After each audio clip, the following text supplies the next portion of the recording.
Hello and welcome back to Under a Rock with Brielle and Guerlain. Hey. Hello. So we are talking about Avatar: The Last Airbender. This episode we are speaking on episodes 17, 18, 19. There you go. Yeah. Exactly. All right. So let's jump into it. Okay. So book 1, episode 16, The Deserter. Yes. So Aang, Sokka, and Katara are traveling through, I assume it's the Fire Nation. Mhm. And they see that there is a festival in a town and they're really excited to go. And we learn that Aang is considered a wanted criminal, which is exciting. Right. Like, aw, our little criminal. Aw. He doesn't know any better. Yeah. But what's cool is that on the board, under Aang, you see the blue spirit masks. So that's kind of cool. That like Zuko's gotten in trouble with the law too. But they don't know Zuko yet. No, they don't know it's Zuko No. yet. And then you have John, and you also have Jay too. Jay's on the bottom left. Wait, who? Is his name is Jay? The one that came and saved the group. Oh, possibly. I didn't even notice that. Good. Oh, that's He's cool. on the bottom left. It's like a little bit of foreshadowing before you get to the to meet them. Right. I love this episode because it's just like Appa's such a good boy in this episode. Like when they tell him and Momo to hide, he like goes over to a bush and just like sits down in front of the bush. Like it's not at all big enough to cover him, but he's like, if they can't see me, I can't see them, and vice versa. I'm good. We stand for Appa. Yeah, he's a good boy. So they go to the festival, and I think this is really where the gang gets their first impressions of the Fire Nation, like outside of war and what that means. And it's not like the prettiest picture. Like the city itself is beautiful and it's wonderful to see all these people celebrating, but like they start that propaganda young. Like they really do. They start that propaganda young. I mean, that little like puppet show, that little Punch and Judy thing, that's pretty violent. Like, granted, Punch and Judy shows, which is those like hand puppet shows, that's the originator of it. Those were actually pretty violent too. Like a lot of like hitting each other with like boards of wood and bats and things like that. But even so, it's like, oh my God, he just set him on fire and the kids are cheering. Like, yay, Fire Lord. Yeah. but that's what's so interesting. Like the show, I think, is so good at kind of giving us examples of the way that a country spreads its doctrine. And that involves propaganda at a very young age. That involves, instilling this sense of like awe about their leader, whether or not he or she deserves it. So it's kind of a little bit, jarring because so far we've seen so much like hatred and vitriol towards the Fire Nation because we've really only talked to people who have been hurt by them. So to see all these little kids cheering the Fire Lord, it's like, oh man, this is If only they knew the truth. Yeah. Exactly. And then Aang is like, oh, this could be really cool. Like I could meet a firebender and they could like be my teacher because I need to find one. And they're like going through the crowd and there's like a little like magic stunt show kind of thing. And the guy asks Katara to come on stage. And as someone with like anxiety, oh God.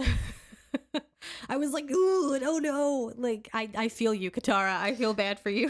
The way she turned around, like even though you couldn't see her face under the mask, it's just the body language of she just like she is pulled up. Yeah, she's not feeling it. Not at all. And the guy's doing a trick and it looks really scary and Aang freaks out and like uses his airbending to push the fire away. And one, that's sweet. That's nice of you, Aang. But also like, has Aang never been to a magic show before? Like, no, it doesn't seem like it. How did he not like realize that like Katara was never in danger? Did he really think that guy was going to like maim a person in front of a crowd? Like, I tell you, in this episode, Aang really shows his age. He does. He shows his age really a lot. does. He really, really does. It carries throughout the whole episode. But yeah, I was watching it and I was like, hey, you don't know how magic tricks work? All right. And then he starts hand boning. Yeah. And then the music, ding, ding, ding, ding, ding, ding, Yeah, ding. I love that. Hilarious. That was so funny. It's so stupid, but it's so funny. And then there's a chase, and this guy saves Aang, Sokka, and Katara. And he tells them that he works with a man called the Deserter. He was a general or an admiral or a whatever Right. in the army. And I think these guys listen to us if that's how they talk. And right? They did that, and I was like, that's what we did. That's what we did. They retroactively copied us. Yeah. So he works with this guy. He was in the army, and he left because he was just really unhappy with the way that the Fire Nation was hurting everyone else. And Aang is like, oh, great, he can be my firebending teacher. And the guy's like, yeah, but don't bother him right now. And Aang's like, I don't care. And he like goes right into first. it. And he, again, this is, I don't know. He really showed his age. Like, he's straight up a 12-year-old, just very impatient, he wants to get to the point. I would just, I just kept rolling my eyes, and I just wanted to like punch this little kid. But I was like, why are you so impatient? Why are you so ready just to do this and do that? Like, slow your roll, calm down, listen to the wise old master.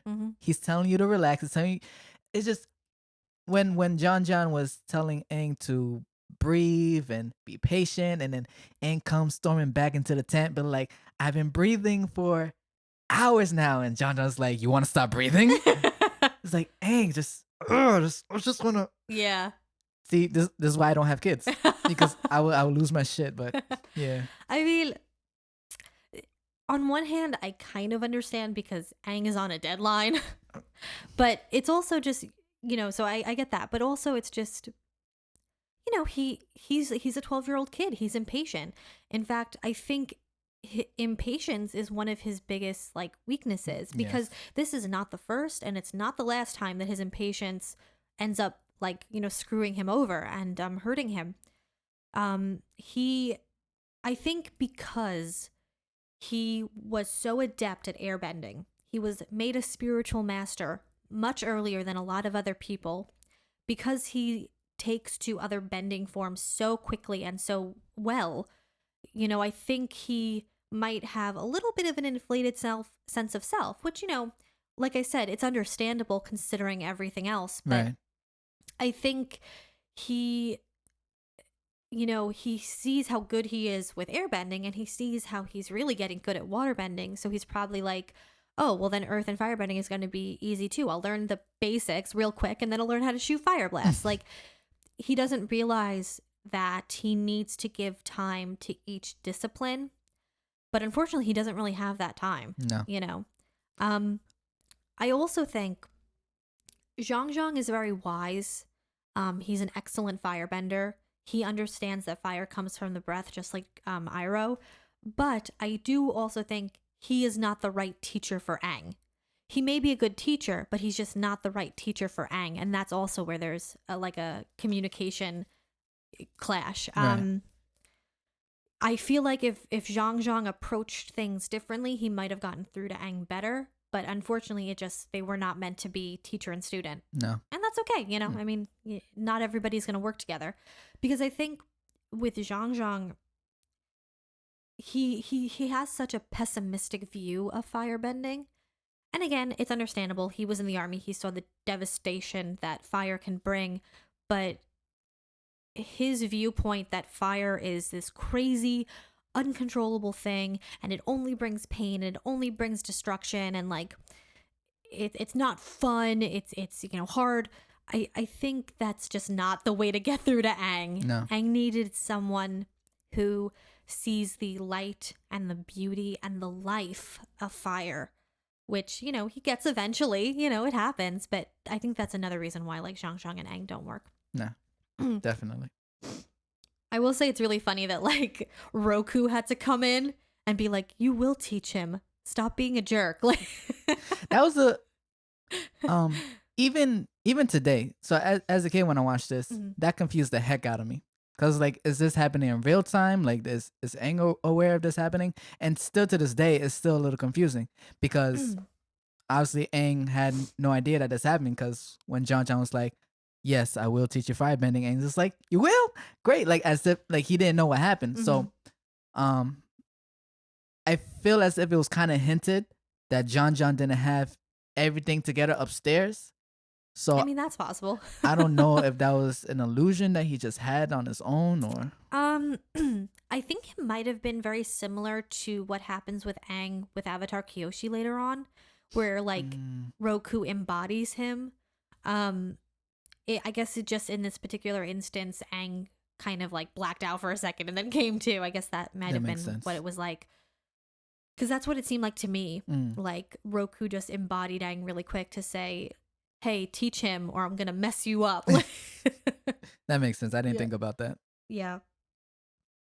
Also, something that I had a question about: does Aang have to learn the elements in order? Does he have to do it that way? Like, is that a rule? Kinda. It's it seems like a thing that every avatar does. Like, isn't so. Whatever element you're born into, you have to follow that cycle. Oh, so okay. if it's air, then water comes, then earth, then fire, right? Then fire. Yeah, water, earth, fire for Aang. Yeah. And because same thing. Because once we see in book 3, Roku did the same thing. Since he was fire, what came after that, he Had to learn air. had to learn air, and then earth, and then water was the last thing.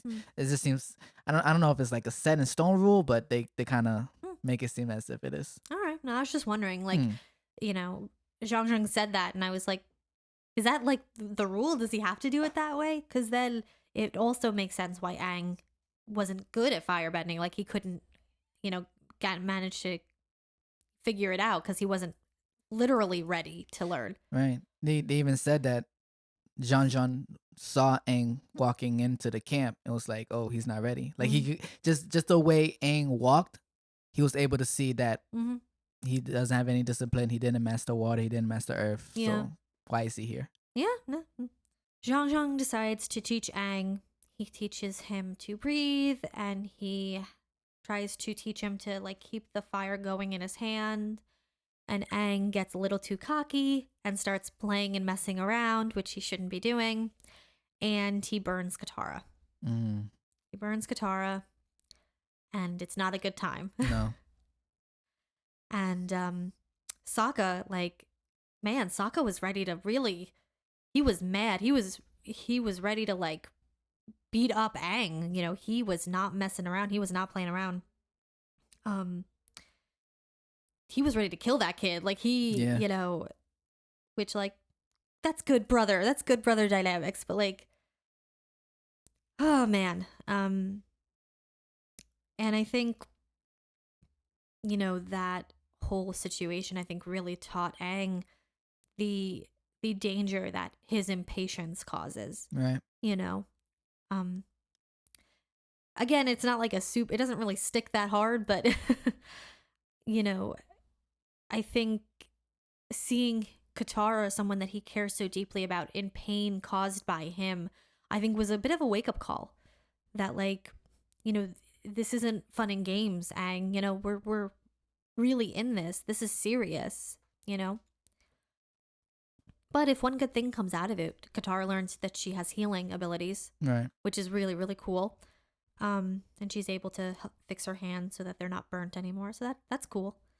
I mean, just the idea that Katara can heal is like so beneficial to the team. Like, I'm sure, after all this, anytime they get a little scrape or cut, they just be like, Katara, can you fix my boo-boo?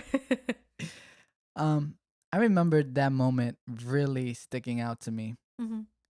First viewing it, because just the way Katara yells and her scream and like her crying. I remember watching the TV. I'm just like, dang, Aang, you fucked up. Yeah. Like, you really fucked up. Yeah. And then Sokka's reaction, you burned my sister, tackles Aang to the ground. Yeah, that was oof. I was like, oh, Aang, like how, and this shows that, because the way Aang reacted to it, how he was being really dramatic, like as kids are. Yeah. They're really dramatic. He's like, I will never do this ever again, like because they decide being hard on themselves. Mm-hmm. You know, um, that's how I felt watching it as a child. Mm-hmm. Like I was putting myself into Aang's shoes, Mm-hmm. and I was thinking the same thing. I was like, oh yeah, like this firebending thing, like no, like this is not it. Yeah. Like I don't know how you're gonna be able to defeat the Fire Lord without it, but like this is not it. Like I was just thinking that along with him. I was like, never again. Like don't, Right. because you burn Katara, and and I had a little crush on Katara. Yeah, of course. I was like, oh, you burned her. She's so pretty, and you burned her. We're never doing this shit again. Yeah, that moment was very hard. Mm. You know, but I think it was, you know, a valuable lesson for Aang. Yeah. You know, I really do. And then we see that Zhao is following the gang, and he realizes where they are and who they're, you know, with.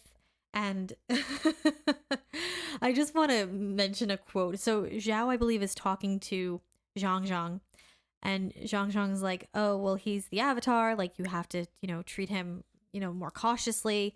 And Zhao goes, I think I can handle a child. And I was like, really, Zhao? Really? You think you can handle a child? Because every single time that you've managed to capture Aang, he's disappeared. And literally every time that you've gone up against Zuko, you failed. So I don't think you can handle a child, actually. I think you're terrible. Yeah. I don't know where this like inflated sense of confidence comes from. I'd like a little bit, because I mean, clearly it's working for you. He has a very delusional state of reality. About like what he's actually able to do. Yeah. What his power is. I also think it's really interesting that Zhang was Zhao's master. Because again, you see, you know, Zhang just getting these students that have no patience and have no sense of respect for firebending. With Aang, he just wanted to get to like the cool blasty stuff. Right. And Zhao was a little bit the same way too. And I think Aang realizes that. You know, I think when he fights with Zhao on the boat, I think he understands like what his impatience might lead to. Like if he continues to be the way that he is about bending in any respect, not just with firebending, he's going to end up like Zhao. Right. You know, fighting so hard and just shooting blasts that he doesn't even realize he's burning his own boats. You know, because that's the thing too. Zhao is impatient as well. Mm-hmm. He's impatient, and he is very like conceited when it comes to his own power and his confidence. And it comes back to, you know, bite him in the butt. And I think fighting him, Aang realizes that like, oh, Zhang was right. And, you know, Zhao is a failure. And if I continue like the way that I am, I'm going to end up like him too. Mm-hmm. You know? The, when Zhao first comes and Zhang is with Katara and he reflects the blast and everything. Mm-hmm. What an impressive showcase of firebending. Yeah. In Zhang's part. He made that huge wall of fire. Like, wow. Yeah. Like really showing how why he has the title as a master. Oh yeah. Because wow, like we haven't seen firebending like that ever in this show up until now. Yeah. You know, and that was just amazing. And the fact that Zhao was so he was like, don't worry, man. My old master, he doesn't fight anymore. He just kind of like goes through the firewall. Like he just knows that Zhang's not a fighter anymore. So like don't just relax. Like yeah. I got this. Yeah. So Aang beats Zhao, burns all of his boats, and then he, Sokka, and Katara are able to get away. And Katara lets them know that she has healing powers, and Sokka's like, well, why didn't you heal any of my cuts and boo-boos when we were kids? The one that sounded so painful. I mean, they all sounded painful. But no, not the thumb. The thumb sounded painful. Yeah. But the fact that he fell into a fryer pan-ish kind of thing. Didn't he say that when he fell into a fryer thing? Oh, that was the is first. that what it was? I thought they said briar, like a thorny bush. Oh, that's what is he that said? What they? I don't. No, I think you're right. Yeah, that's what I thought it was. Oh, That she said like he fell into a briar okay. bush or whatever, and I was like, ooh, that's painful. I thought he said fryer. I was like, how are you still alive? Okay, that makes He more just sense. fell face first into bubbling oil. He's Right, fine though. right? I was like, you should be all burned up and crispy. Well, no, that makes more sense. Okay, Yeah. all right. I just love that he had a fish hook in his thumb and he tried to get it out with another fish Another fish hook. Sokka, no. Sokka, the logic. Oh man. Okay. So yeah, is there anything else that you want to talk about with the deserter? Just a few things that were just a little funny, and a few things that caught my attention. Mhm. One, Scott Menville. Mhm. He does a lot of voices on the show. He does Robin on Teen Titans. Yes. He does a lot of voices on the show. Yeah. He every like other episode, I'm like, oh, there's Robin. And there he is again. And just the little funny detail of when they went to go get the mask, and Katara has her mask on, looks at Aang. Aang has the frowny. Yeah. Sokka has a happy. And it's funny how when she removes the mask, Aang is smiley, and then she puts a smiley face on Aang, and then Sokka's frowny. She puts the frowny mask on Sokka. It's like, just damn. Yeah. Like, Aunt Wu's prediction, at least only for book 1, Yeah. Aunt Wu's prediction of like you're gonna go through a lot of pain and misery, and it's gonna be self-inflicted. Yeah. It's like, why is everyone shitting on Sokka? Because Jean was like, even that bubbling idiot over there knows to stay quiet and focus. It's like, Yeah. why does everyone shit on Sokka in this book, bro? Yeah, well, I think it's kind of because they don't realize what he's capable of. And Not we yet. find that out later. But but also like he invites it on himself. He kind of Yeah. gives off that impression. Not even in book 1. I feel like all the books sometimes he gives off that impression of being like a bit of an idiot and kind of a grump. Which that's his personality. That's who he is, Yeah. If anyone is interested in the fire flakes that Sokka eats, there's a YouTube channel called Binging with Babish, and he actually like made them. Really? He made like an interpretation of the fire flakes. It was a really, really cool episode. It's like this fried bit of like peppery dough and stuff. It's a cool episode if anyone's interested in like trying the fire flakes after seeing Sokka burn his mouth on them. I was wondering, like, are they hot in temperature or hot as in spicy? I think they're hot as in spicy. Spicy? Mhm. Okay, then I would definitely love that. And the one last just little tiny funny thing was when the Fire Nation soldiers were reporting to Zhao, Mhm. and it was just like, yeah, the Avatar got away, but the festival went on without a hitch, and crime has been down. And Zhao just like, I'm not interested in your local crime rates. I'm looking for the Avatar. I just thought that was funny. That's all. I will say, it really is cool that Zhang as a person like exists. Mm-hmm. Like he deserted the Fire Nation army. Yeah. Like he was able to get away, which is so amazing when you think about how intense the Fire Nation army and navy are. Like they are so strict and so disciplined, and I'm sure that punishments are very, very harsh. So for him to be able to get away is impressive. It really, really is impressive. And we kind of find out why later on in book 3, why he was able to get away, because he was part of the White Lotus. Mm-hmm. So I'm pretty sure, we know that Iroh is also part of the White Lotus. Yeah, I'm sure he had something to do with it. Yeah, and probably assisted Jean and, Yeah. and then Jay being the second person to desert, but no one cares about that. You don't get called a legend for being second. Aw. No, for him. I mean, it's fine. Oh, yeah. All right, so move on To the Northern Air Temple. So this episode is really interesting in the beginning because what I said a few episodes ago about how Katara always has this like sense of optimism and she's just always looking on the bright side and seeing the good of in people. Sokka literally calls her out on that. And I just was like, I was right. Are you calling me a liar? I'm calling you an optimist. Same difference. Yeah, right? Oh, Sokka, come on. But then Sokka gets all giddy once he believes that there are airbenders. Yeah. It was like, what? They're flying and everything. And the way Aang calls them out, I mean, he said they have no spirit, Mm-hmm. but as a black guy, Mm-hmm. I was like, Aang basically just said, "Oh, they ain't got no soul. They ain't got no soul." Like you see, like it's the equivalent of you know, a gospel singer or R&B singer. Like they're singing everything, and then you got someone in the audience who's also like a singer. They're just like, yeah, they sound good and everything, but they ain't got no soul. They ain't got no spice to them. Mm-hmm. That's what Aang basically said. Yeah.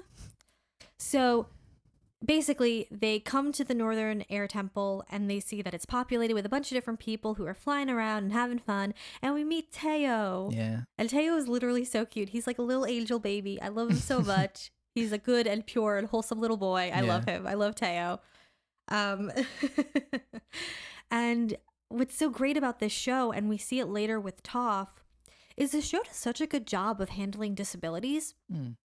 Like the show for Teo and for Toph and anyone else that we really meet who has a disability, it never shames the characters. It never insinuates that the characters are less than, by other people at least, because of their disabilities. Like, yeah, Teo has to use a wheelchair, but it's never really brought up. You know, no one ever says like, oh, isn't that so sad? He can't walk. Like, they never really talk about it because it's not important. It's just a part of him. You know, he has to use a wheelchair. Katara can walk, but his father, you know, made him all these cool inventions to make his life easier.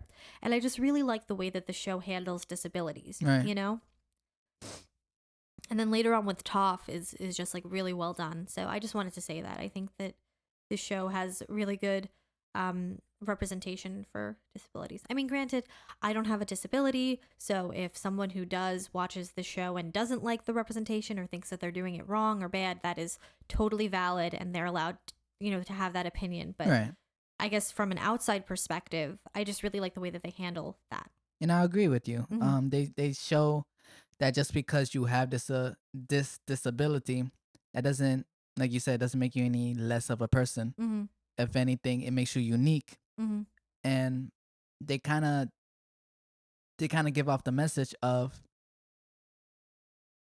if you have a disability, find a way where you could work with it. Find a way where it gives you an advantage. Mhm. Like how we see with Toph. Mhm. Even though she's blind, she could see more than anyone else Yeah. on the show later on. And with Teo, he could soar through the sky, and he has more soul than anyone else that's flying and everything. Yeah, you Aang know? says so himself. He says that Teo has the spirit of the airbenders, which Yeah. is so sweet.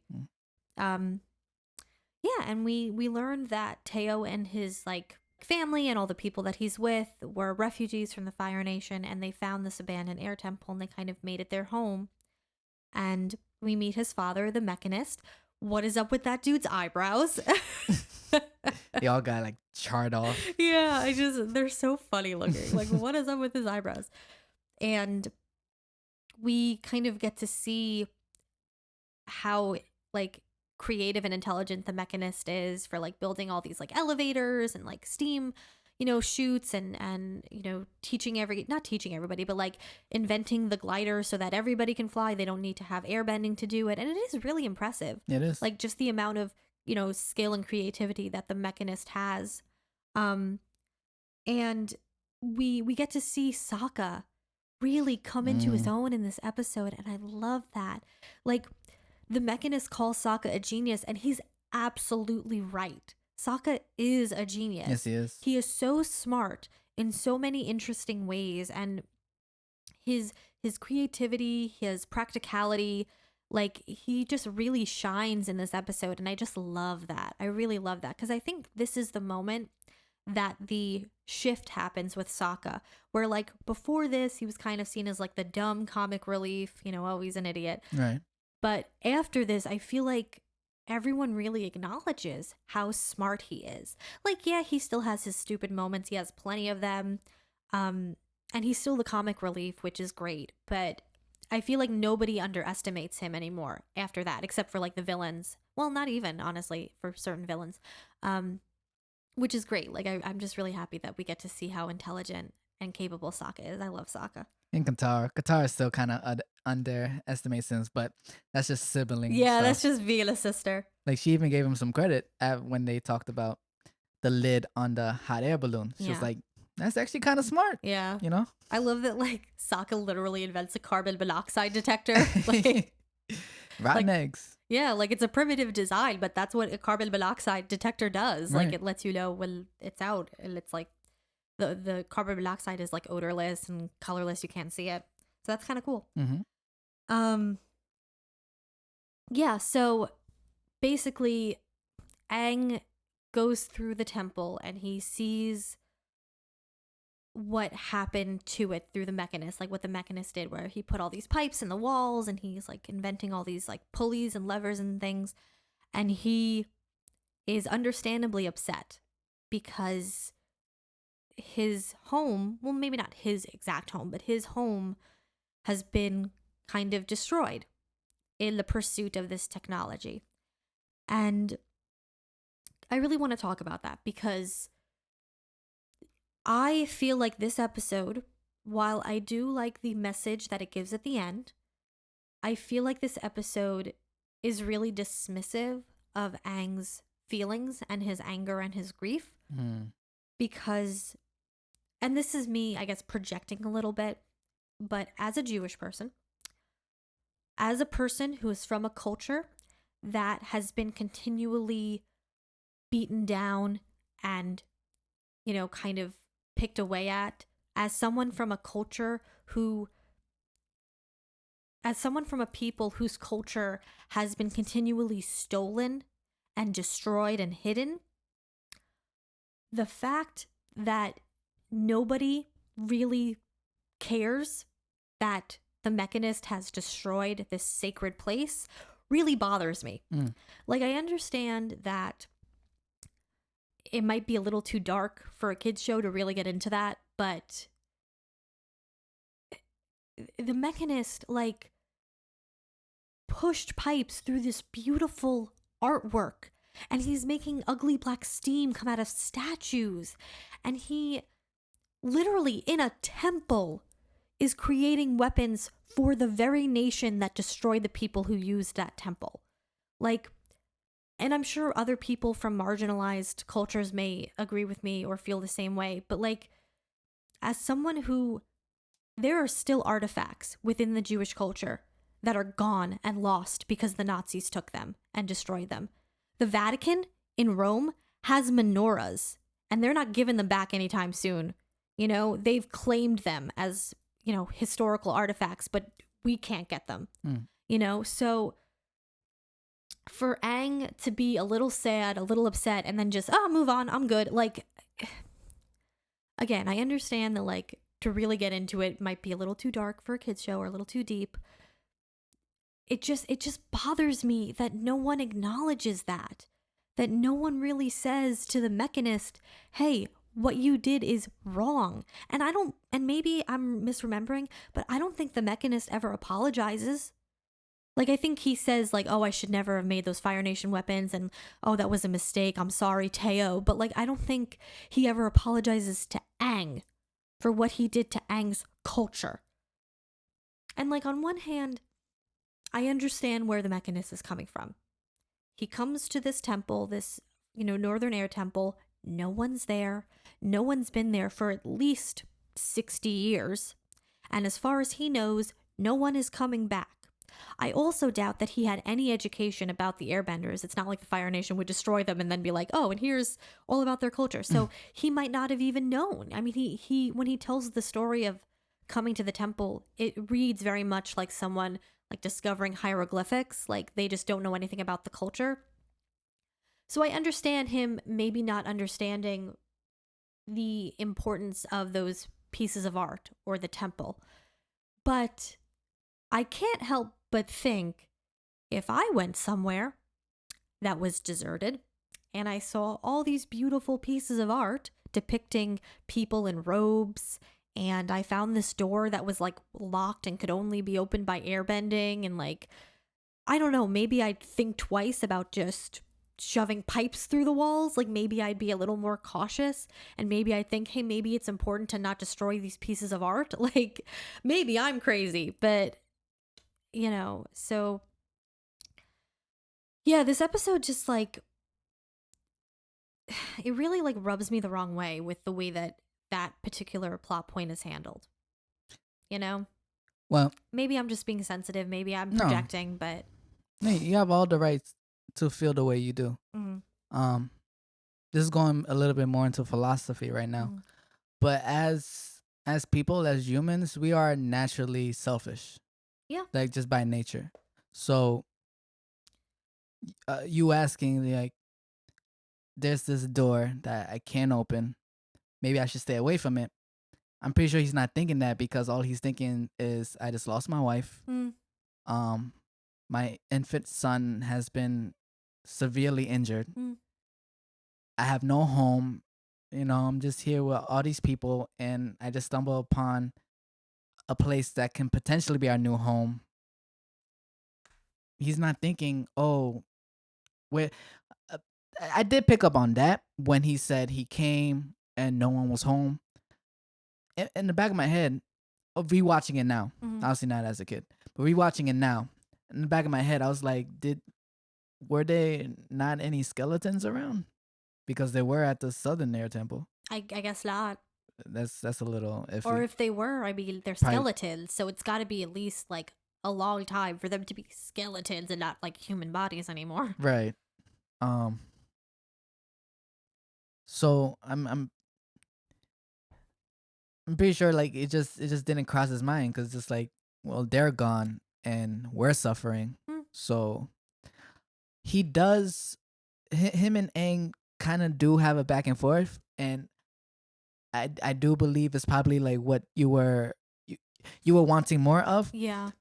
Obviously, they had to simplify it for children Yeah. when they were just going. When they were just saying, when he was using nature as a defense to be like, oh, Yeah. nature changes, and then Aang goes, well, nature knows when to stop, Yeah. and then he just like, okay, well, you're right there. So I believe that was probably the dialogue there to like, Yeah. but it was simplified, Yeah. for the And like I said, like I don't think it's bad that the Mechanist and Teo and all those people live there. Like he's absolutely right. No one was there and they were refugees. Like that's fine. I just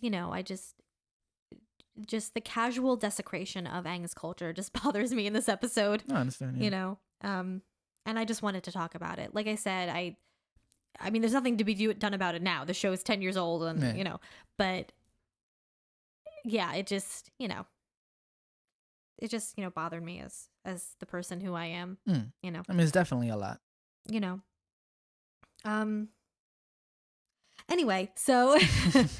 Anyway, so we learn that the Mechanist is a traitor a little bit, and he is making weapons for the Fire Nation.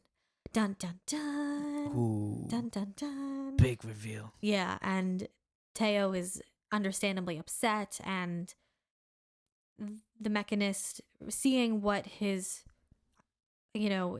ideas and what his machines are doing, decides to stand up against the Fire Nation, and they're like, well, we're gonna destroy you all, so see you in 10 minutes. And Right. and Sokka and the Mechanist come up with the war balloon with the little lid on the top. It's brilliant. It's absolutely brilliant. And they have all these like cool like bombs to throw down, like slime and like powder, like cherry bomb kind of things, which is really cool. It is like, it's really interesting to watch the battle between the Fire Nation and the people in the Northern Air Temple, because the weapons are really cool, actually. Like those things that climb up the cliff, those are cool. Like those Yeah. are really, really cool, the way that they work, where they shoot the thing and they have the rope and they can just climb up, and the inner mechanism can spin so that if it gets flipped over, they just like, that's really clever. Like the Mechanist is really like innovative. Like Yes. that's cool. Mhm. I mean, it stinks that all those weapons belong to the Fire Nation, but Right. What you gonna do? Also, I can't help but be like, so the Fire Nation was like, we're gonna kill you and your son. What do you have to offer? And the Mechanist was like, I offered them my skills. And I was like, I would not have done that. I would not have told them that I have these skills. I would have been like, I'm a laborer. I can, I don't know, build stuff. Because then you're just like, I don't know, hammering a nail into some, metal to make a boat. Like, you're not doing, like, the mechanist is like, he's a genius, but he's also such a fucking idiot. Like, what he's doing is so actively bad. And he knows that it's bad, but he keeps doing it. Like, he had so many opportunities to not do what he's doing. Like, he did not have to tell the Fire Nation that he was a brilliant inventor. He really didn't. He could have just said, oh, I'm good with my hands. I can build stuff. And then, like, yeah, he would have been working for the Fire Nation, but he wouldn't have been actively making them this incredible, like, warfare. Like, man, what an idiot. Like, oh my God. I mean, to his to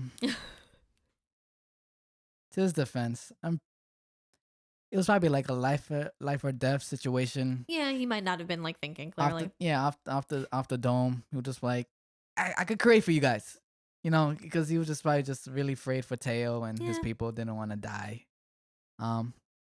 Could he have done something differently? Yes. Yeah. But everyone reacts differently under pressure. Yeah. But through the ingenuity of Sokka, they managed to basically blow up the mountain that surrounds the air temple and get the Fire Nation to leave, so all the people there are safe, which is nice. And so on the flip side of that, the mechanist, he can't react well under pressure, but Sokka is that warrior mentality. Yeah. The fact that, the mechanist, he's just all like, what are you doing? This is the only fuel source we got. And Saga's like, this is the only bomb we got right now. Like, we gotta do this right now. Like, he got that warrior mentality. It's war. Yeah. Like, it doesn't matter. Like, we gotta use everything that we have. Chucks that thing down the gas. The gas, like, leak, basically, to blow it up. Boom. So cool. Honestly. So cool. And then they're going down. Yeah. We're going down. That part is so hilarious. Yeah. It is like they're celebrating. It's like, we did it. Yay. We're going down. And then Aang comes by and saves them. And everyone's good. Everyone's happy. And then we realize that the war balloon fell and the Fire Nation found it. So now they can reverse engineer. This is where I 100% agree with you by saying the Magnus is a fucking idiot. Yeah. Because he turned knowing that the balloon is down there. You couldn't tell anyone? Yeah, like, right. Hey, before we start celebrating, we should go down and destroy that balloon. Yeah. Just in case. But no, he just lets that sit in his head and let everyone celebrate as if everything's all good. Yeah. And then we see him in fucking book 2 during the invasion. Yeah. And he sees the balloons. He's just like, my creation. It's like, you knew that it was down there. Why are you so surprised? Yeah. But yeah. Oh man. And then the episode ends with Aang telling Teo that while they are not true airbenders, they have the spirit of the airbenders and they should be allowed to live there, because they are kind of creating their own culture and that they, deserve a safe place to live and, that Aang has come to terms with the fact that his people are gone, but their views and their culture don't have to be, which is sweet. And that's what I mean. Like, it is, I do like the way that this ends, because it's not like Teo's fault. And if anyone, I think, inhabits the spirit of the airbenders like Aang, it's Teo. Right. He has the lightness of spirit. He has the kind of humor and jokingness that the airbenders have. He's just a sweet kid. And, I wonder actually, is this where the air acolytes start? Because I know that they're air acolytes in Korra. Is that where they start? Like, no, I don't really know much about them. I just know that they're a thing. It starts in the comics. Oh, okay. In the graphic novels. Which episode? Not episode.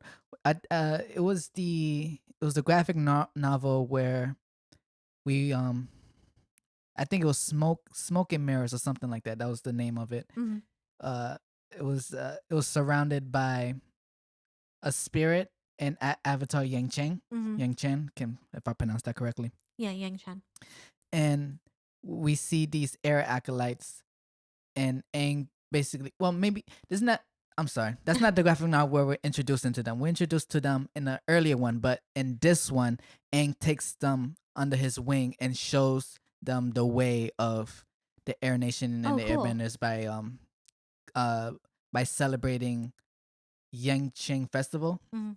um, which is a thing that they have to do to keep the spirit that she appeased at bay. Mhm. Because if they don't, then he gets all angry. Yeah, yeah. But yeah, that's where the Air Oh, okay. Acolytes I come was just from. wondering. Hmm. Yeah. I was just wondering. Um, yeah. Yeah. Anything else to say about this episode? Again, just some funny tidbits. Mm-hmm. When they never said what he was. When the Fire Nation General, Admiral, I don't know what he was, Commander. I don't think they gave him a name. No, they didn't. When he comes up up the elevator and Aang comes out, he was like, "You are not getting anything," and he's just like, "Well, if I don't get anything, then this tempo is coming down. It's gonna be on you." And it's like, "Get the fuck out of here!" and like blows. And it's just I don't know, just the tiny detail of him going back down the elevator. How Yeah. coming up, his hair is all neat. Coming down, his hair is all raveled because of the air. Yeah. Aang blows on him. I just thought that was hilarious. Yeah. I love that. Yeah. And those little like hermit crab things are so Oh, cute. They're so cute. That was a good analysis or analogy. Mhm. Analogy. Yeah, What's the analogy. Analogy. That was a good one when he was saying how, like a hermit crab, you guys came into an empty shell and made it. That was Yeah. good. That was cool. Yeah, exactly. Like that is a sweet, I think, message. And they're cute. Yes, they are. I also love when Katara is flying and Aang's like, "Oh, keep your mouth closed, you don't swallow a bug." And then she's flying and she goes, "Ah, ooh, bug, that was a That was a bug." bug. Hilarious. I think that's it. Okay. All right.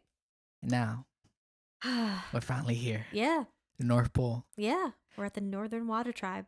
Again, I don't remember watching this stuff in order, Mm-hmm. but I do remember watching this for the first time and was like, "Oh, holy crap, they're here! Mm-hmm. They're finally here!" Because it was titled the Water Bending Master, Mm-hmm. and then the following episodes are the North Pole and everything. Yeah. So you see the episode, the Water Bending Master. I'm just thinking, oh, like maybe they ran into another character when they're flying, and Sokka's complaining, saying that he's not the one to complain, even though he complains all the time. Yeah. Saying how like they haven't found it, this and that. I was like, as a child, I was like, oh wait, what? Like we're here, and then the waterbenders come, and I was like, we're here, like we're finally here at the North Pole. Like it just felt like because obviously the whole book was leading up to this point. Mm-hmm. I just remember being really giddy as a child. Good, yeah. I was like, oh, like we're yeah, it was great. Yeah. It's really cool to see like a water tribe at its peak, you know, because as of right now, the only water tribe that we're familiar with is the Southern Water Tribe, which is so small and primitive in some of their things. So to see the Northern Water Tribe with its like huge like homes and buildings and the waterways and like all these water benders working, like it's really impressive. So this is where it gets a little fucked up because we find out why in book 3 why the Southern Water Tribe was so small and didn't have as many waterbenders, was because the Fire Nation was coming and killing them all or imprisoning them. I understand North Pole, South Pole, like it's hard to communicate, but still, like no one thought hey, we do have a sister tribe in the South Pole. Maybe one of us should go down and check on them. Well, no one thought that. I'm sure someone did, but it seems to me that the Northern Water Tribe has taken an isolationist stance in the war. Like, I'm pretty sure that the second that Sozin was like, hey, I'm coming to destroy everyone, the Northern Water Tribe just like closed everything on up. And they were like, nope, we got to protect ourselves. Who cares about anyone else? So they were isolationist, but at what cost? Their sister tribe was basically decimated. Yeah. And again, this idea of walls. They have a huge wall that surrounds their tribe. And obviously, from a tactical standpoint, it's good to have a wall in your city. I mean, like Rome did it, England did it, not England, London did it. It's very smart to have a wall around your city. It protects you. But walls, they keep stuff out, but they also keep stuff in. And I think this whole situation with everything that happens with Zhao and Aang, I think hopefully teaches the Northern Water Tribe that they can't be isolationists anymore. They have to be involved in the world. They can't just stay up at the pole keeping to themselves. They have to not only help their sister tribe, but they have to help the world. Well, no, because we find out later in Korra that they still stayed. I mean, Paku goes back down, Yeah, I but know that's he just does. because get Gran again. Yeah. But in Korra, we find out that like it's still a bit of a separation. Really? Oh, that makes me sad. In book 2, and there was a bit of a civil war. Which they kind of fumbled, but that's not their fault. It's because Nickelodeon just... That's a different conversation for a different day, yeah. But yeah, they kind of continue that separation, which is just really annoying. Sad. Yeah, I mean, it is what it is. Yeah. So they come into the North Pole, and... I got some Venice vibes. I mean, I know that obviously the water tribes are based on Inuit culture, but like I got a bit of a Venice vibe with the streets of water and everything, so that was kind of cool. Venice in Italy. Oh, okay. Yeah. Okay. We see Yue.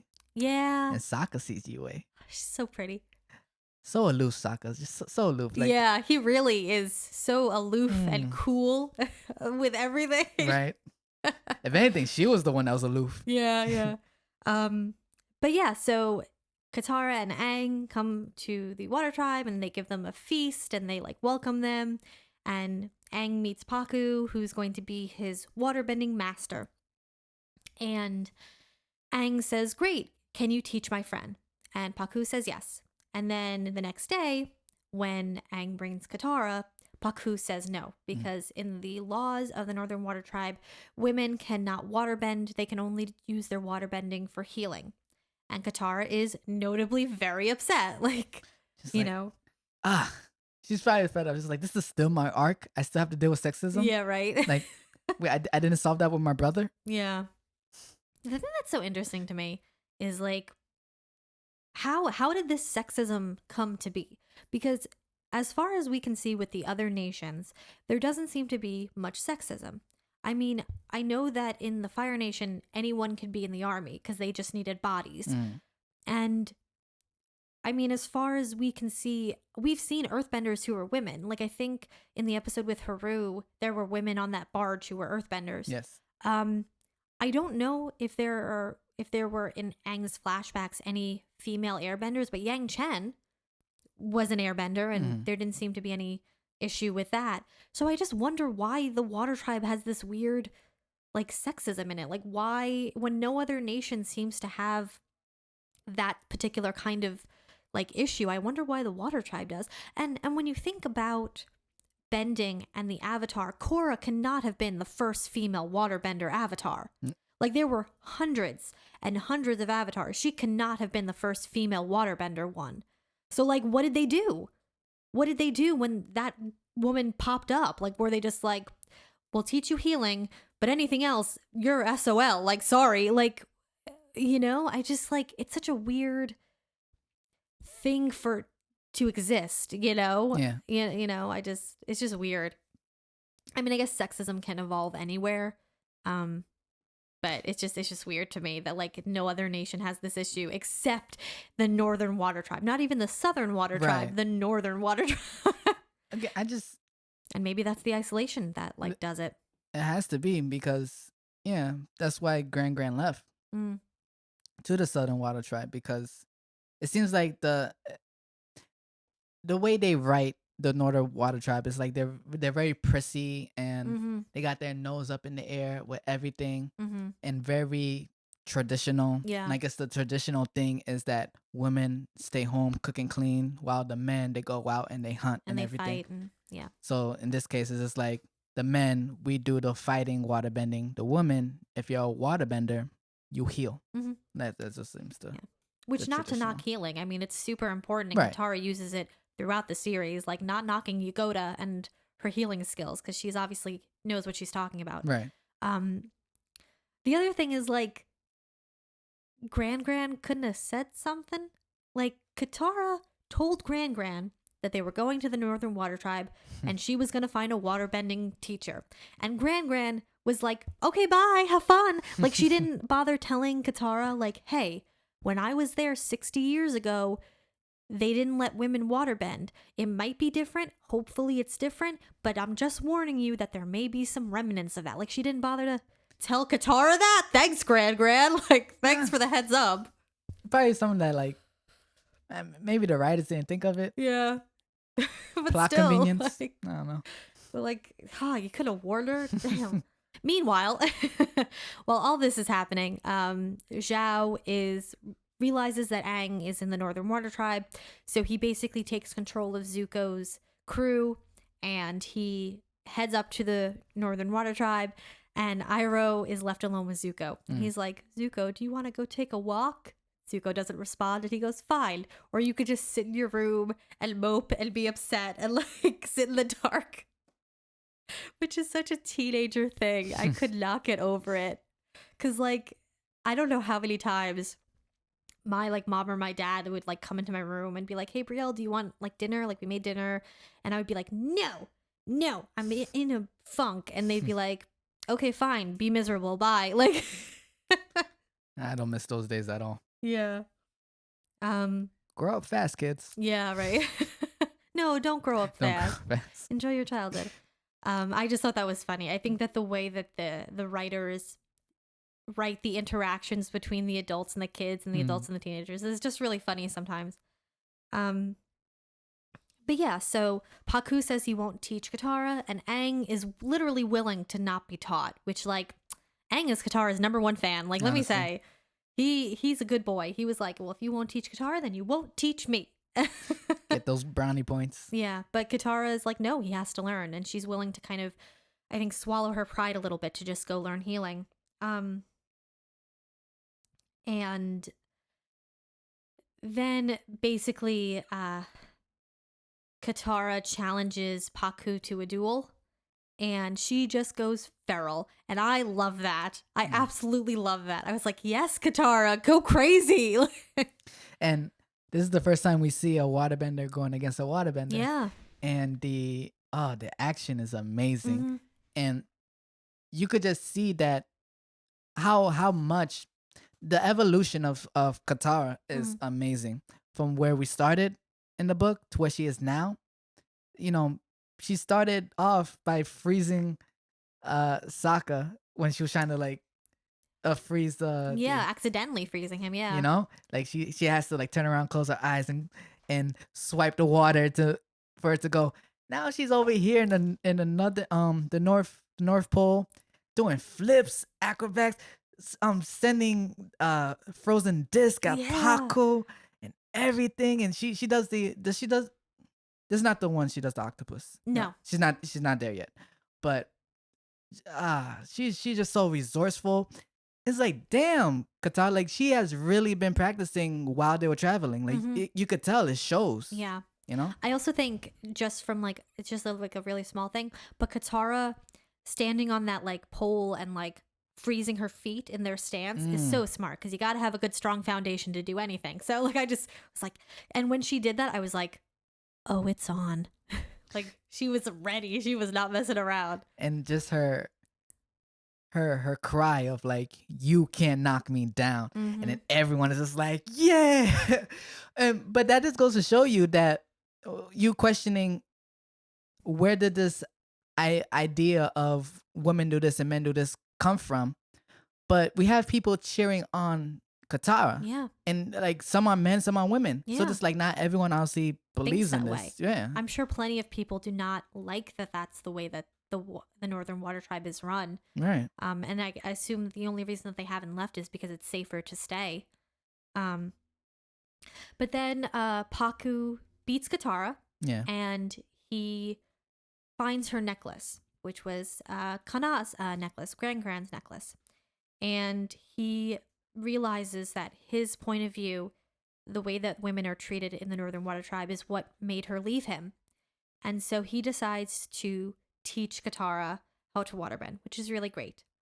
Not to be a downer, but it's only great for Katara, because I don't think that Paku is going to teach any other women after Katara. And the only reason that he's teaching Katara is because of the necklace. Like, just saying. Sorry to be a downer, but it's true. No, you're right in a sense. It's for me. It felt like it was hinted that he would change his ways because after this, he goes back down to the South Pole Yeah, and to see. reconnects. Yeah, to Granger. But I'm saying if Katara's necklace had never fallen off and he had never seen it, nothing would have changed. Well, yeah, nothing would have Yeah. changed, but he did change. Yeah. So yeah, I mean, like, he changed and he went down to the Southern Water Tribe, but I don't think the Northern Water Tribe laws changed. I don't think that anything's different. And you just told me nothing's different in Korra, which Right. is really sad.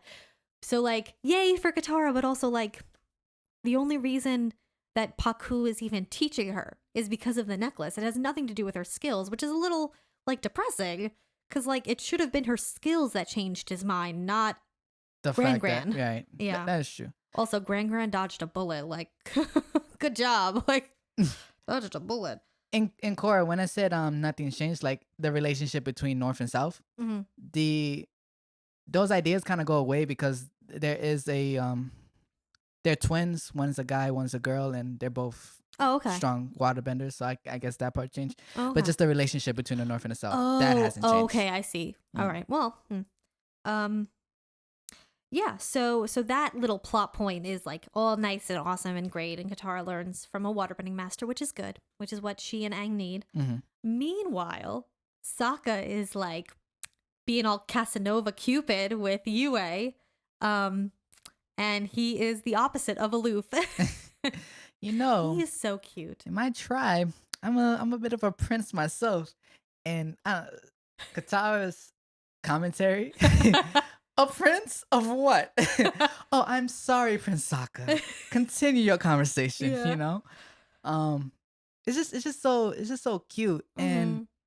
And then when he sees her the next morning, and it's like, Princess Yue, good morning, blah blah, and she's just like, oh, you want to do an activity together? It's like that little flirting. And Yeah, she likes him. she likes him. At no honestly. point is he ever like annoying her or anything like that, No. which is so great. Like, you know, I'm really happy that the show never really does that with any of its romantic pairings. Like, it's always pretty mutual, Yeah. you know, that the characters like each other. Like, Aang and Katara have some issues later on, but like most of the time, the characters mutually like each other. It's never like one of them like chasing the other, which is nice. And when Sokka is just being himself, he is so smooth. Yeah, exactly. So smooth. Just like, yeah, the party was fun, but it wasn't until you left, and then the blushing. It's Yeah, like, yeah. Oh, yeah. And then Yue hears everything that happened between Paku and Gran. Mhm. She runs off crying. Yeah. I love how Aang is just like, go get him, Tiger. Yeah. Um, I will say, like, one thing that I love about Sokka in this episode is he is 100% willing to step back and say goodbye. yeah. Like, he goes to Yue with the intention of saying, like, I know that you don't like me, so I'm saying goodbye, bye. And like, he was ready to just like leave her alone, and more guys need to do that. Like, Mhm. I think, again, that's one of the reasons that Sokka is the, quote unquote backbender of the show, because he treats women with so much respect, and he is so genuine about his emotions and his feelings. And he may claim that being aloof and being cool is how you get women, but clearly being himself, being his goofy, silly, nerdy, brave, capable self is what does it. Right. Because Honestly. Yue likes him. She really, really does. And, she kisses him, and, oh, isn't that sweet? It is sweet. And then we learn that Yue is engaged, and that's why her and Sokka can't be together. Ugh. Yeah. Something that's really interesting that I noticed this time around is every time there is a shot with Yue, not every single time, depending on the frame or the angle of the frame, the moon is usually in the frame. Mm-hmm. Like when she's talking to Sokka on the bridge, the moon is literally right between them. Which is foreshadowing. But like the moon is in a lot of like images with her, like depending on the angle of the camera. So that's kind of interesting and fun. Hindsight is everything, and knowing why the moon is there, we watching it, I thought it was cool how when her and Sokka are talking, it's not a full moon. Mhm. It's like a half moon kind of. Yeah. So it's foreshadowing that she is the other half of them. It's like one's being covered, Yeah. but she's right there, and that's Yeah. cool. Yeah. Um, Something that actually is interesting though is like Sokka is sort of like a prince. Yeah. Okay, so the Northern Water Tribe, they have a chief. He's not the king, he's a chief. But Yue is a princess. So I assume that the Northern Water Tribe works on a monarchy type of thing or a hierarchy, and chief is just their word for king or emperor. And then it'll get passed down. The chiefdom will get passed down to either a son or to a husband. Like if Yue was a boy, it would be him. Mm-hmm. But the Southern Water Tribe seems to be different because Hakoda is the chief, but Sokka and Katara are not prince and princess. No. So it makes me think that it's more like something that's like a voted position or an elected or an assigned position. That's just interesting to me that like they have two different government styles, the two different tribes. Like what caused that split, I guess. But I mean, technically Sokka's his father is the chief, which is the highest position of power in the Southern Water Tribe. So even though he doesn't have the official title of prince, he's nothing to sneer at. Technically, right. I mean, he's really nothing to sneer at. Like if the Water Tribes ever wanted to like combine themselves and needed to do it through marriage, he would be the person to marry. Like just saying. It's like it just goes back to just the Northern Water Tribe being more traditional than the Southern Water Tribe. Yeah. It's like they're more free going with the way they with the way they do operate. things. Yeah. Yeah. And then Zhao basically hires some pirates to get rid of Zuko. And they blow up the ship, and it looks really bad, but it turns out that Zuko is okay because he and Iroh are working together on the inside to bring down Zhao. They're like inside his boat sneaking around in masks and stuff to bring down Zhao. But I can't help but imagine that for those few split seconds before I guess Zuko like popped out of the water or like called Uncle Iroh's name, Iroh must have been like, oh no. Yeah. Like, oh no, like this is not good. Like my nephew is probably dead. Like that's a fun thing to think about in the middle of the night. You cause yourself to cry. Not that I'm talking about anyone in particular who did that. Not me. What? It was just the way, and I don't know if this was a shout out to Batman, but the way Iroh says Zuko the second time, like when he runs to the dock, and he goes Zuko, like he just says his name, and he's like he puts his head down.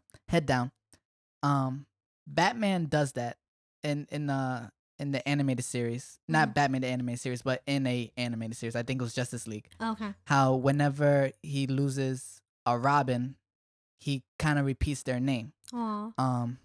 And that came out before Avatar, so I don't know if that was like probably like a shout out, because when he lost Tim Drake, Right. well, technically lost Tim Drake. He was just like Jokerified. He ended up saving him, but when he thought he lost him, he was just like he just said his name. He just said Tim, and everything. And then there was an episode of Justice League where they went to the future. So you had future Batman, future Bruce Wayne with the future Batman Terry McGinnis, and Terry presumably died in the episode, and Bruce is just like he screams Terry because like to get Terry to respond. Terry doesn't respond, and he just says Terry again. Really, he goes Terry.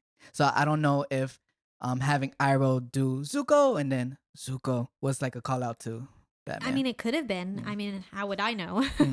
But like that's cool. I mean, and like you said, that show was before Avatar, so it definitely could be a little bit of like a shout out or a nod to that other show. That's cool. Yeah.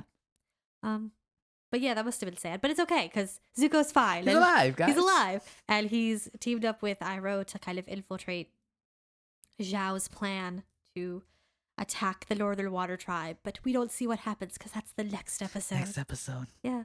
But this episode is really cool because you do get to see more of the Water Tribe culture because there's just so little that we see before this. Like we kind of see a little bit at the very beginning. We see a little bit more with Bato. but here is a culture that is so fully developed. And it's just really interesting.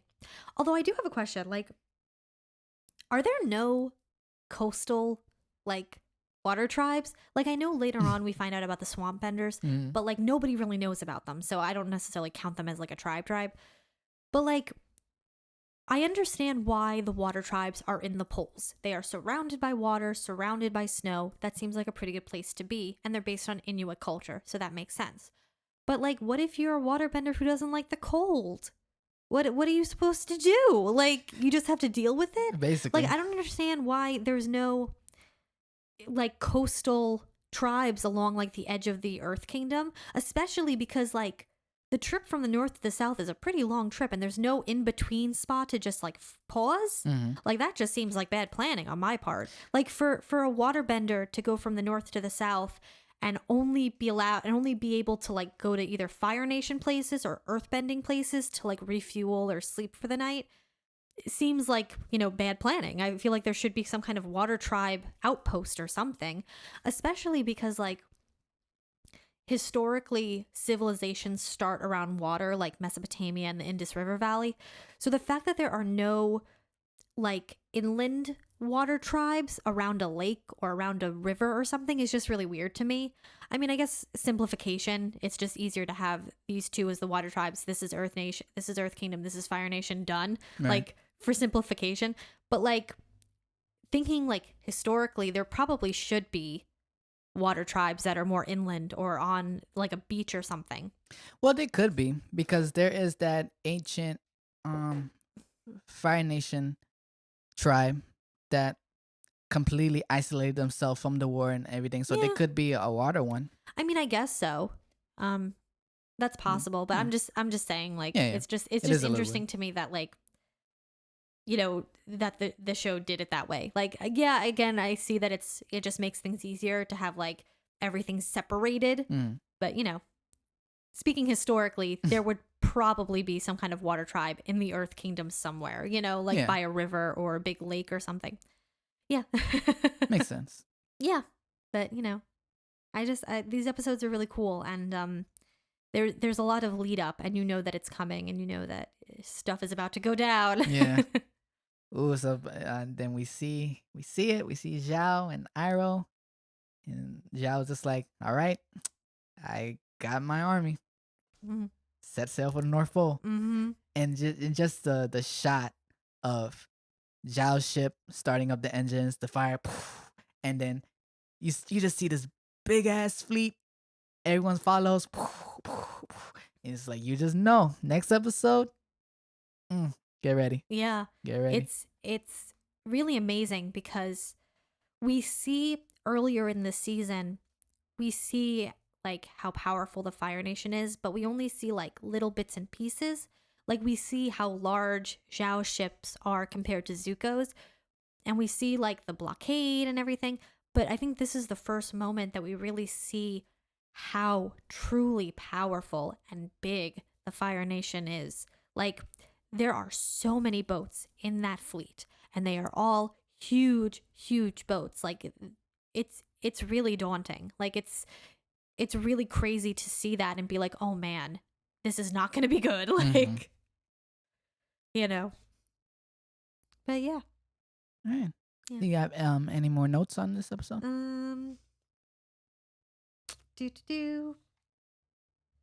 I wrote, like, this show has people that are so ride or die, and I just love it. Yeah. Like, Aang is so ride or die for Katara. Iroh is so ride or die for Zuko. Like, I just love that. I love the ways that the show gives us different relationships and friendships, and, you know, I just love that.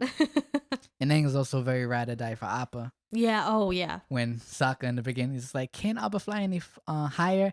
Aang is like, "All right, how about we all hop on your back and you take us to North Pole?" Yeah. And Sokka's just like, "All right, the Appa Express, the Sokka Express is ready. Hop on," you know. But yeah. That's yeah. nice. No. But Yeah. I guess that's good then. I think we got everything. I think so. All right. I just want to say that for the next episode, we're only going to be talking about 2, because that's just the end of the season. And then after we finish talking about book 1, we're going to take a little break, and we're going to talk about some other shows and movies. to kind of give you a palate cleanser, because we don't want to become a strictly Avatar podcast. Right. I mean, that would be cool, but like that's not what we're planning on doing. Mm-hmm. So just keep an eye out for that. And then once we have a few episodes where we're talking about other stuff, then we'll go back into Avatar and book 2. All right. Sounds good. Yeah. Also, something that I want to say is you may have noticed that on our Anchor page, there is now a button that says listener support.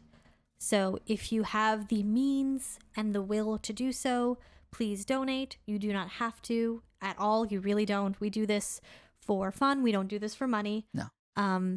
But, you know, it'd be nice to get new chairs. Yes, it will. It'd be nice to get new chairs. But again, like, this is not trying to manipulate you. This is not trying to make you feel guilty. There are so many worthy causes to donate to. We should be last on that list. But, you know, if you have the money to spare and you'd like to, you know, support us, please do so. You can click on that little link. Other than that, yeah, everything else is the same. All right. Cool. So guess that's good. Yeah, I guess that's it. All right. So we see you guys next episode. Yeah, bye. Bye.